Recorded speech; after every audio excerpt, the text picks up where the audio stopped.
এসআইআরকে কেন্দ্র করে বাংলার রাজ্য রাজনীতি ক্রমশ উত্তপ্ত হচ্ছে। জোর কদমে চলছে এসআইআর এর কাজ, মানে যারা এ রাজ্যের ভোটার নন, অবৈধভাবে ভুয়ো ভোটার কার্ড বানিয়ে ভোটার লিস্টে নাম তুলে নিয়েছে, এসআইআর লাগু হওয়ার পর তাদের নাম বাদ যাবে। আর তা নিয়েই ব্যাপক ডামাডোল চলছে। তারই মাঝে দেশ জুড়ে অবৈধ বাংলাদেশি ও রোহিঙ্গাদের উচ্ছেদ করা নিয়ে অভিযান চলছে। সীমান্ত দিয়ে যাতে কোনো অনুপ্রবেশকারী বা অবৈধ নেশার জিনিসপত্র পাচার না হতে পারে, তার জন্য বাড়ানো হয়েছে নিরাপত্তা। এইসবের মধ্যে এবার অবৈধ নেশার জিনিস সহ গ্রেপ্তার ভেটাগুড়ির পঞ্চায়েত সদস্য। কি পরিস্থিতি একবার ভাবুন। ২৬-এর ভোটের আগেই মস্ত অবৈধ কার্যকলাপে জড়িয়ে পড়ছেন শাসক দলের নেতাকর্মীরা, আর তাতে করে দলের ভাবমূর্তি নষ্ট হচ্ছে। কোচবিহার শহর সংলগ্ন হরিণচৌড়া রেলগেটের সামনে থেকে অবৈধ নেশার সরঞ্জাম সহ ভেটাগুড়ির পঞ্চায়েত সদস্য তাপস মোদককে আটক করে কোচবিহার কোতোয়ালি থানার পুলিশ। বিশেষ সূত্রের খবরের ভিত্তিতে রাত 11:30 নাগাদ পুলিশ এই অভিযান চালায়। এই অভিযান চালানোর সময় একটি ছোট চারচাকা গাড়ি আটক করা হয়। গাড়ির চালকের আসনে ছিল ওই দলবদলু পঞ্চায়েত সদস্য। গাড়ি তল্লাশি চালানোর সময় প্রায় ২৬ কেজির মতন অবৈধ নেশার সরঞ্জাম পাওয়া যায়। জানা গেছে, লোকসভা ভোটের পরে বিজেপি ছেড়ে তৃণমূলে যোগ দেন ওই ব্যক্তি। এরপর পুলিশ ওই গাড়ি সহ চালককে আটক করে। গাড়ি চালককে আটক করে জিজ্ঞাসাবাদ করলে জানা যায়, সে এই অবৈধ নেশার সরঞ্জাম পাচারের উদ্দেশ্যেও নিয়ে যাচ্ছিল। তবে কোথায় নিয়ে যাচ্ছিল তা এখনো স্পষ্ট নয়। ইতিমধ্যে পুরো বিষয়টির তদন্ত শুরু করেছে কোচবিহার কোতোয়ালি থানার পুলিশ। এই অভিযানের নেতৃত্ব দেন কোচবিহার কোতোয়ালি থানার আইসি তপন পাল ও DSP DIB Binod Gajmer. DSP DIB Binod Gajmer কি বলেছেন এই প্রসঙ্গে আপনাদের শোনাই। সিক্রেট ইনফরমেশন পেয়েছিল এই যে এই রাস্তায় একটা গাড়ি হচ্ছে। আমরা তখন এই ইনফরমেশন ওয়ার্কআউট করার সময় একটা ইভেন গাড়ি, ভিতরে একজনই ড্রাইভার ছিল। সেখানে চেক করার পরে আমরা প্রায় ২৬ কেজি একটু বেশি প্রাপ্ত হয়েছে, আসামি ধরা হয়েছে। আমরা প্রসিডিউর আছে, আমরা সেটা করতেছি। কোথায় নিয়ে যাওয়া হচ্ছিল স্যার? এটা আমরা তদন্ত করবো, এখন নিয়ে যাচ্ছি, রিমান্ড নিব, তখন বুঝা যাবে। এটার নাম আসামি নাম এখন না বলাই ভালো, কেন রিমান্ডের ব্যাপার আছে। কয়টার দিকে? এই ১.৫ ঘন্টা আগে। তার বাড়ি জানা গেছে? এখন দেখতেছি, আমরা এখন বলতে পারবো না।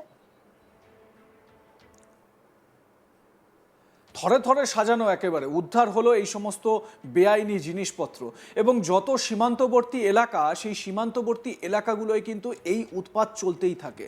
আপনারা দেখেছেন, এই এসআইআর চালু হওয়ার পর থেকে যখন এসআইআর এর প্রসেস চলছে, স্বরূপনগরের যে হাকিমপুর চেকপোস্ট রয়েছে, সেখানে বাংলাদেশি নাগরিকরা যারা পুরো কোনো না কোনো রকমভাবে বর্ডার টোপকে, কাঁটাতার টোপকে ভারতে প্রবেশ করেছিল এখানে কাজকাম করার জন্য, এখানে সুযোগ সুবিধা পেয়েছে, এখানে ভোটার কার্ড আধার কার্ড করে নিয়েছিল এবং সেখানকার স্থায়ী বাসিন্দা হয়ে গিয়েছিল, তারা এখন আবার বর্ডার পেরিয়ে আবার তারা বাংলাদেশে ফিরে যাওয়ার চেষ্টা করছে। ঠিক একই কায়দায় এই ধরনের বিভিন্ন সামগ্রী যে বর্ডার পেরিয়ে চলে আসবে না বা পাচার হয়ে যাবে না, এটা তো একেবারে অস্বাভাবিক কোনো বিষয় নয়, তাই না? এ বিষয়ে আমার সহকর্মী মনসুর হাবিবুল্লাহ তার প্রতিবেদনে কি বলছেন শুনুন বিস্তারিত। মাদক পাচার চক্রে গ্রেপ্তার হলো পঞ্চায়েত সদস্য। দিনহাটা ১ ব্লকের ভেটাগুড়ি ২ গ্রাম পঞ্চায়েতের পঞ্চায়েত সদস্য বিকাশ মোদককে হাতে নাতে মাদক সহ গ্রেপ্তার করা হয়। রাতের বেলা নিজের চারচাকা নিয়ে ভেটাগুড়ি থেকে কোচবিহারের উদ্দেশ্যে রওনা দিয়েছিলেন বিকাশ মোদক। গোপন সূত্রে খবর পেয়ে কোচবিহারের হরিণচৌড়াতে হাজির ছিল পুলিশ। তার গাড়ি আটক করা হয়। আটক করে যখন খানা তল্লাশি চালানো হয়, তখনই ২৬ কেজি মাদক পদার্থ উদ্ধার হয়। ঘটনায় হাতে নাতে গ্রেপ্তার করা হয় ওই তৃণমূল পঞ্চায়েত সদস্যকে। তার বিরুদ্ধে মাদক পদার্থ আইনে মামলা রুজু হয়েছে। ঘটনার সময় উপস্থিত ছিলেন ডিএসপি ডিআইবি বিনোদ গজমের, কোতোয়ালি থানার আইসি সহ শীর্ষ পুলিশ কর্তারা। জনপ্রতিনিধিদের এইভাবে মাদক ব্যবসায় সরাসরি যোগে শোরগোল পড়েছে কিন্তু কোচবিহারে। বিকাশ ২০২৩ সালে বিজেপির প্রতীক চিহ্নে, পদ্ম চিহ্নে জয়ী হয়।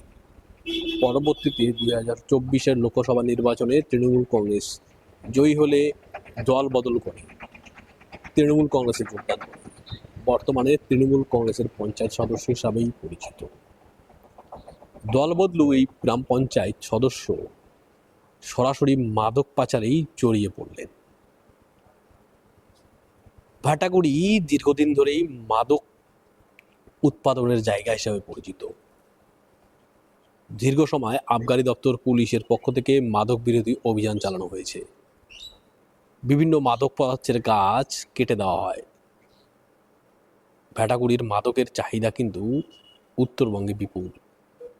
কাঁচা টাকার লোভে সরাসরি জড়িয়ে পড়ে জনপ্রতিনিধিরাও। নিজের গাড়িতে করে রওনা হয় মাদক পাচার করার জন্য। গাড়ির গোপন ডিক্কিতে লুকিয়ে রাখা হয় মাদক পদার্থ।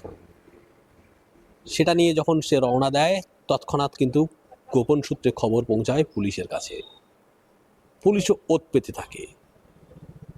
তারপরে যখন হাতে নাতে ধরা পড়া হয়, তখন ওই গাড়ির চালক তথা পঞ্চায়েত সদস্যকে গ্রেপ্তার করা হয়। 26 কেজি মাদক পদার্থ পাওয়া গেছে। কি উদ্দেশ্যে আর কোথায় পাচারের জন্য নিয়ে যাওয়া হচ্ছিল তার জিজ্ঞাসাবাদ করছে পুলিশ। জনপ্রতিনিধিদের এই মাদক ব্যবসায় জড়িয়ে পড়ায় কিন্তু চাঞ্চল্য ছড়িয়ে পড়েছে। এলাকায় মাদক রোধে তাদের গুরুত্বপূর্ণ ভূমিকা নেওয়ার কথা, সেটা না করে তারাই এখন সেই পাচারের সঙ্গে সরাসরি জড়িয়ে পড়েছে। গ্রাম পঞ্চায়েত সদস্য এইভাবে মাদক পাচার করতে পারে কল্পনাও করতে পারেননি পুলিশ। তাই বারবার তার পরিচয় যাচাই করা হচ্ছিল। যখন ভেরিফাই হয় সে সত্যিকারেরই ভেটাগুড়ি 2 গ্রাম পঞ্চায়েতের সদস্য, চক্ষু চড়ক কাজ ওঠে তদন্তকারী অফিসারদের। তাকে আদালতে পেশ করা হয়েছে এবং নিজেদের হেফাজতে নিয়েছে পুলিশ। জেরা করে এই মাদক পাচার চক্রে আর কার কার যোগ রয়েছে তাও জানার চেষ্টা হচ্ছে।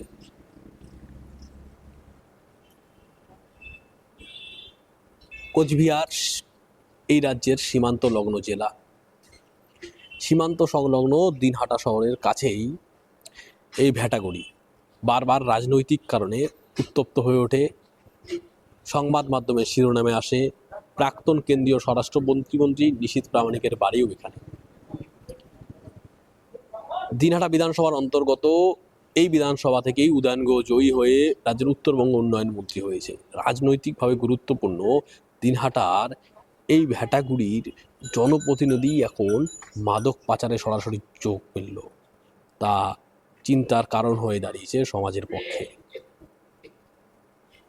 ভেটাগুড়িতে ইতিমধ্যেই আবগারি দপ্তরের পক্ষ থেকে মাদক বিরোধী অভিযান চালানো শুরু হয়েছে।